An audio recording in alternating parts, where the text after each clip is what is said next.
మా పిల్లోడు చచ్చిపోయినాక 10 మంది 10 రకం అన్నారు. వీళ్ళు ఇంతే, వీళ్ళ సంసారం అయిపోయింది, ఇంకా వీళ్ళ మూలకు పడినారు అన్నారు.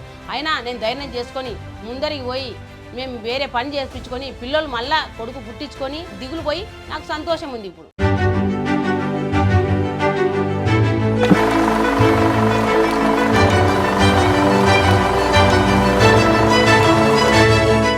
నా పేరు రాణి. పొదుపులో ఉన్నాము. ధనలక్ష్మి గ్రూపు 10 మంది ఉన్నాము. కార్తీక స్వీట్స్ ఇదే వ్యాపారం. రాణి అనే సభ్యురాలకి చెకోడీల వ్యాపారం ఉంది, బాగా జరుపుకుంటున్నారు. ఈ గ్రూప్ సభ్యులకు వాళ్ళకు ఉపాధి కూడా కల్పించింది. 4 రకాలు చెకోడీలు చేస్తాము. మామూలుగా ఎల్ల చెకోడి, బేల చెకోడి, మసాలా చెకోడి, 4 రకాల చెకోడీలు చేస్తాము.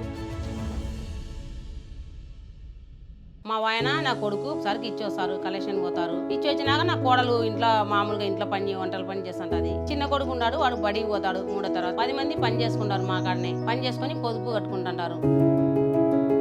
నా పేరు ఎస్ శంషాద్. నేను ఇక్కడ చుకడీలు పని చేయడానికి వస్తున్నాను. నేను రాబట్టి 12 సంవత్సరాలు అయింది. నేను కానీ పొదుపులో ఉన్నాను. ఈ డబ్బులతోనే నేను పొదుపు కట్టుకుంటాను. నాకు బాగానే చూసుకుంటుంటారు.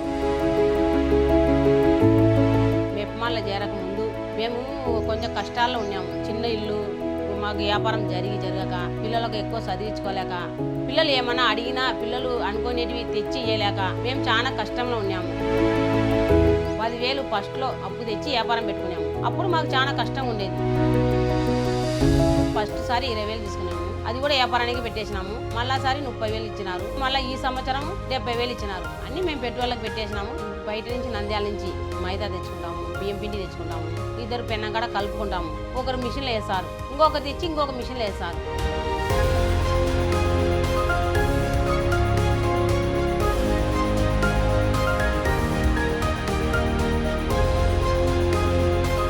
వేసినాక 2 చుడతారు, ఇంకా 2 ప్యాకింగ్లు వేస్తారు. అట్లా 10 మంది ఉన్నాము. 10 మంది 10 పనులు చేసుకుంటాము, తలా ఒక పని. కొంతమందికి మసాలా చెకోడి అంటారు, కొంత పప్పులు చెకోడి అంటారు. అవన్నీ తెచ్చుకొని మేము బాగా చాలా టేస్ట్గా చేస్తాము. కార్తీక స్వీట్స్ అంటే ఇప్పుడు చాలా మంది ఇష్టపడి తీసుకుంటారు.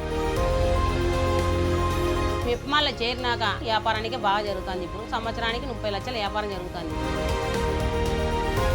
ఈ వ్యాపారం తక్కువ ఉన్నప్పుడు మేము ఇంట్లో టైం చూసుకొని గడియారం లేదు, ఇంట్లో సైకిల్ లేదు, కనీసం పండుకుందామంటే ఫ్యాన్ లేదు. అట్లా వ్యాపారం అప్పుడు చిన్నగా జరుగుతుండే. ఇప్పుడు బాగా వ్యాపారం జరుగుతుంది కాబట్టి మాకు 2 బండ్లు ఉన్నాయి, కారు ఉంది, సొంతం ఇల్లు ఉంది. వ్యాపారం మాకు బాగా జరుగుతుంది. ఆడవాళ్ళంటే భయపడకూడదు, ధైర్యంగా ముందుకు పోవాలా, వెళ్ళాలా, ఎవరికి భయపడకుండా ఏదన్నా మన కాళ్ళ మీద, మన సొంతం కాళ్ళ మీద నిలబడి ధైర్యంగా నిలబడి బతికి చూపించాలి.